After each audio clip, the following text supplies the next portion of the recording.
മതിൽ കെട്ടുന്ന കാര്യം വരുമ്പോൾ ചിലർ ഡൗട്ട് ചോദിക്കാറുണ്ട്. അതായത് ചെറിയ പ്രോപ്പർട്ടിയുടെ ഉടമകൾ, വില്ലകളൊക്കെ ആണെന്നുണ്ടെങ്കിൽ, അതുപോലത്തെ ചെറിയ സ്പേസുകളാണെന്നുണ്ടെങ്കിലും ചോദിക്കാറുണ്ട്, നമ്മുടെ രണ്ട് അയൽപ്പക്കക്കാർ ചേർന്നിട്ട് ഒരുമിച്ച് ഒരു ജോയിന്റ് ഓണർഷിപ്പിൽ കെട്ടുന്നതല്ലേ നല്ലതെന്ന്. കാരണം നമ്മുടെ വസ്തുവിനുള്ളിലേക്ക് കെട്ടുമ്പോൾ നമ്മുടെ അത്രയും സ്പേസ് പോകുമല്ലോ എന്ന് ചോദിക്കാറുണ്ട്.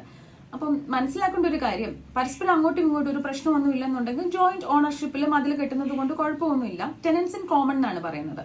അപ്പൊ ആ മതിലിന്മേൽ രണ്ടുപേർക്കും ഒരേപോലെ അവകാശം ഉണ്ടായിരിക്കും. പക്ഷെ എന്തെങ്കിലും ഒരു രീതിയിൽ ഒരു ഓൾട്രേഷൻ വരുത്തണം, അല്ലെങ്കിൽ മതിലിൽ എന്തെങ്കിലും ഒരു കാര്യം ചെയ്യണം എന്നുണ്ടെങ്കിൽ രണ്ടുപേരും പരസ്പരം അങ്ങോട്ടും ഇങ്ങോട്ടും പറഞ്ഞിട്ട് ചെയ്യാവുള്ളൂ, സമ്മതപ്രകാരമേ ചെയ്യാവുള്ളൂ.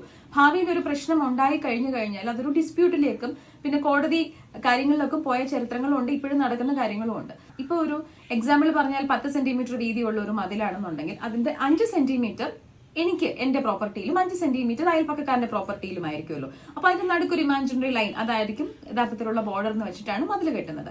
അപ്പോൾ അയൽപ്പക്കക്കാരന്റെ 5 സെന്റിമീറ്റർ മതിലിൽ എനിക്കും എന്റെ 5 സെന്റിമീറ്റർ മതിലിൽ അയൽപ്പക്കക്കാരനും ഒരു അവകാശമുണ്ട്. ക്രോസ് ഈസ്മെന്റ് റൈറ്റ്സ് എന്നാണ് പറയുന്നത്. അപ്പോൾ ഭാവിയിൽ ആ വസ്തു വിറ്റുപോകുകയാണെങ്കിൽ ആരാണോ അത് വാങ്ങുന്നത് അവർക്ക് അതിന്മേലൊരു അവകാശം ഉണ്ടായിരിക്കും. ഒരുപക്ഷെ ഇപ്പോഴുള്ള നെയ്ബറുമായിട്ടുള്ള ഒരു ബന്ധമല്ല നമുക്ക് പിന്നീടുള്ളതെന്നുണ്ടെങ്കിൽ അയാൾക്ക് ആ മതിലിൽ എന്തെങ്കിലും ഓൾട്രേഷൻ വരുത്തുന്നതിനോട് നമുക്ക് താല്പര്യമില്ലെന്ന്, അല്ലെങ്കിൽ തിരിച്ചാണെന്നുണ്ടെങ്കിലും ഒക്കെ ഒരു പ്രശ്നത്തിലേക്ക് പോകാം. അതല്ല, നമ്മുടെ വസ്തുവിലാണ് നമ്മൾ മതിൽ കെട്ടുന്നതെന്നുണ്ടെങ്കിൽ പിന്നെ അതിലൊരു പ്രശ്നമില്ല, അതിന്റെ പൂർണ്ണമായിട്ടുള്ള അവകാശം നമ്മളായിരിക്കും.